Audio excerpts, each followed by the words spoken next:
Hi friends, Telangana రాష్ట్ర ప్రజలందరికీ అదరికి శుభవార్త. కొత్త ఆసరా చేత పెన్షన్లు భారీగా అయితే పెంచారు. పెంచిన డబ్బులు ఇప్పటి వరకు ఈ నెల ఆ నెల అని అంటూ ఉన్నారండి. ప్రతి ఒక్కరు కూడా ఇన్ఫర్మేషన్ అనేది క్లారిటీగా అయితే చెప్తాను. స్కిప్ చేయకుండా అయితే వీడియో అయితే చూడండి. లేట్ చేయకుండా అయితే వీడియోలోకి అయితే వెళ్ళిపోదాం. ఇక కొత్త పెన్షన్లు కూడా మరి ఎప్పుడు మంజూరు చేస్తారో తెలుసుకుందాం. ఇంకొక లైక్ మాత్రం చేయండి. లైక్ చేయడం వల్ల 10 మందికి వీడియో అనేది వెళ్తుంది, వాళ్ళకి కూడా ఇన్ఫర్మేషన్ అనేది తెలుస్తుంది. ఇక లేట్ చేయకుండా వీడియోలోకి వెళ్ళే ముందు కింద ఆల్ బటన్ సింబల్ గంట సింబల్ వస్తే నేను వేసే లేటెస్ట్ అప్డేట్స్ వీడియోస్ నోటిఫికేషన్స్ మీకు వెంటనే అయితే వస్తాయి.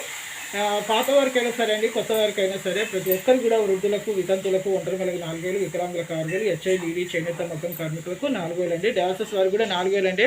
డయాలసిస్ వారికి కూడా 4,000. ఈకేవైస్ తప్పనిసరిగా చేసుకోండి. అందరికీ కూడా మీకు అయితే పెంపని చేస్తాము. ఇప్పుడు స్థానిక ఎలక్షన్స్ ఉన్నాయి కాబట్టి పెంచే అవకాశాలు అయితే కనిపిస్తున్నాయి. కానీ 14,000 కోట్ల రూపాయలు అయితే విడుదలైతే చేశారు. కానీ అవి సరిపోకపోవడంతో అమౌంట్ అనేది మేము పెంచలేకపోతున్నాం అనేసి కేబినెట్ ఆమోదం ప్రకారం అయితే తెలియజేశారు.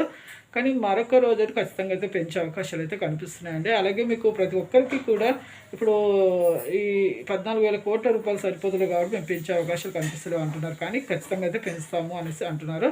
ఇక కొత్త పెన్షన్లు కూడా మీకు మంజూరు అయితే చేస్తారండి. కొత్త పెన్షన్లు కూడా మంజూరు అయితే ఖచ్చితంగా చేస్తారు ఈ ఆగస్టు లోపు అయితే.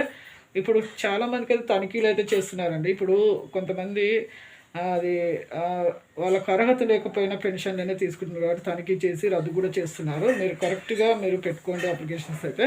చూసారు అండి, లైక్ చేయండి. Thanks for watching.